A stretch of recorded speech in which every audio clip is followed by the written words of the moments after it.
Oi gente, tudo bem? Eu sou a Ana Lu e eu li Nascido do Crime, do Trevor Noah, com tradução para o português da Fernanda de Castro Daniel. Teve um vídeo que eu gravei aqui há algum tempo em que eu tava comentando os comentários que eu recebi no meu Instagram quando eu soltei a pergunta se você pudesse me indicar só um livro, qual seria? E o livro que mais apareceu nesse dia, apareceu 3 vezes, foi O Nascido do Crime, do Noah. E na época eu olhei e eu falei assim, gente, eu preciso ler esse livro, né? Muita gente disse que ele seria o livro que indicaria se pudesse só indicar um. Eu procurei na Amazon e eu não encontrei.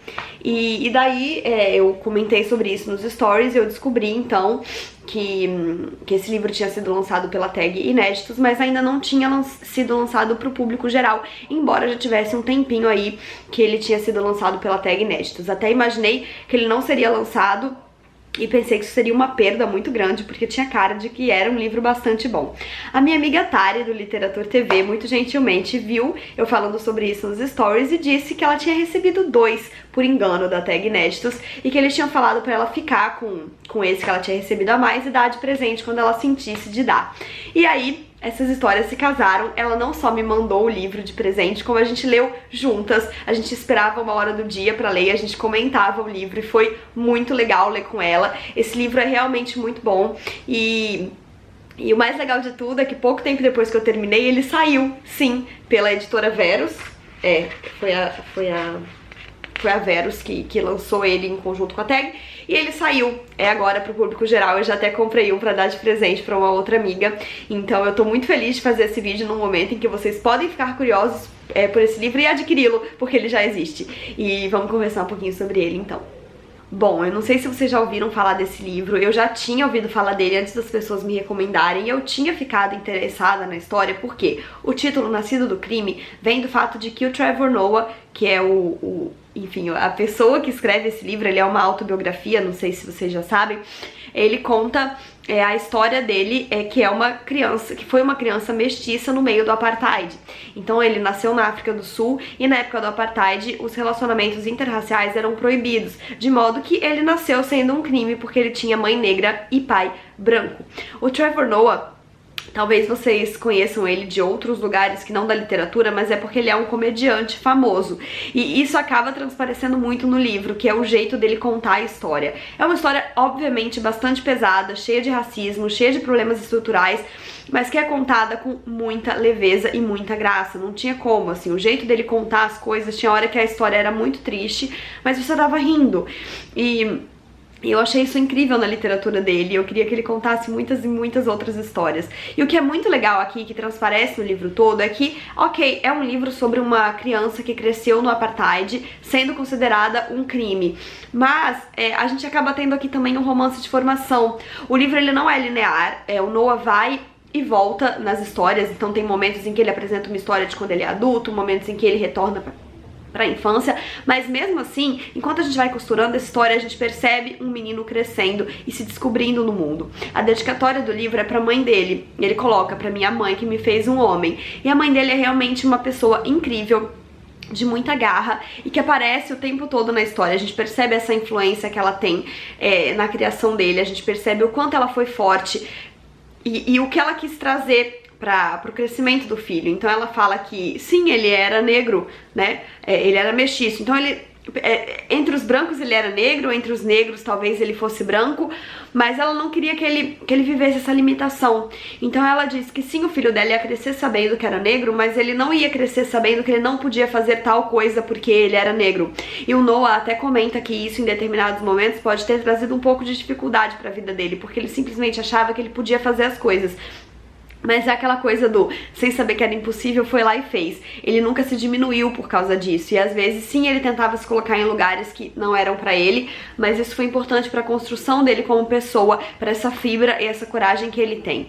E, enfim, né, o que a gente tem aqui, eu nunca tinha lido nenhum livro que se passasse no apartheid, mas é claro que o apartheid é aquela coisa que a gente sempre sabe o que foi, mas talvez nunca saiba direito, né? A gente tem aqui, né, logo no começo, a lei da imoralidade, que data de 1927, que proíbe a conjunção carnal ilícita entre europeus e nativos e qualquer outro ato relacionado. E o livro é dividido assim, a gente tem vários capítulos e antes de cada capítulo a gente tem uma página curta, em preto, em que ele contextualiza de alguma maneira ou dá uma introdução do que vem a seguir. E aqui na primeira, ele já começa dizendo: a genialidade do apartheid foi convencer a grande maioria da população de que as pessoas eram inimigas umas das outras, separadas pelo ódio. Era a ideia por trás desse regime. Basta segregar as pessoas e fazê-las se odiar para tornar possível o controle de todos. E isso, assim, não tem nem o que dizer, né? A gente vê isso acontecer em maior ou menor grau na nossa sociedade sempre, né? Vocês já viram aqui eu comentando sobre os livros da Scholastic Mukasonga, que é uma trilogia que fala sobre o genocídio de Ruanda, e foi exatamente isso. A gente tinha duas etnias que foram conduzidas a se odiar, e aí era muito fácil, porque aí o colonizador conseguia submeter todo mundo a ele, porque as pessoas não conseguiam se unir pra ir contra ele, porque elas estavam muito preocupadas brigando entre elas. E no caso, né, de Ruanda, a gente tinha, a Scholastic explica que eram os Hutus e os Tutsis, e o grande problema era o nariz, porque o nariz deles eram bem diferentes. Então um tinha um nariz mais fino, a outra etnia tinha um nariz mais grosso, e esse era um grande problema, era tudo por conta de nariz. E aqui, né, a gente tem também em determinados momentos, o Noah fala sobre isso, né, que um achava que a culpa era do outro por causa do cabelo, o outro achava que a culpa era do outro por causa do sapato, e todo mundo brigava o tempo todo. E ele conta muito como é flutuar um pouco entre esses dois mundos, sendo uma criança mestiça, mas ao mesmo tempo a mãe dele sempre escondendo a existência dele pra que, enfim, ela não fosse presa. Afinal de contas, ele era um crime. Então ele nunca viveu com a mãe e com o pai juntos, eles nunca oficializaram a relação e moraram juntos, porque isso seria um crime, e ele era meio que criado assim às escondidas, né? Então ele conta muito da infância dele na casa da avó, em que ele tinha sempre que ficar meio que mucamado ali, mas que ao mesmo tempo ele sentia claramente que ele tinha um privilégio ali. Até a própria família dele, que era negra, tratava ele melhor do que as outras crianças, porque ele era mais claro. E ele fala assim que na época ou ele podia ser uma pessoa melhor e falar que ele não merecia aqueles privilégios, mas ele era uma criança e ele queria os privilégios sim, então ele podia tentar brigar, mas ele preferia aceitar os biscoitos. E é muito interessante a gente perceber isso, porque acho que é muito da natureza humana a gente aceitar os nossos privilégios, enquanto a gente na verdade tinha que ajudar a quebrá-los. E ele só vai percebendo isso ao longo da evolução da vida dele, não tem jeito, né? E foi o que eu falei, o que eu acho mais interessante nesse livro é que ele é um romance de formação. A gente vai conhecer e aprender quem foi Trevor Noah e como ele cresceu ao longo disso. E ao mesmo tempo a gente vai tomando umas porradas da história a cada capítulo. Tem um capítulo muito, muito forte em que ele fala que ele tinha uns amigos, né? Eles tinham uma banda de hip hop e eles foram se apresentar. E aí era uma escola de judeus em que eles foram se apresentar e um deles decidiu que seria o MC Hitler.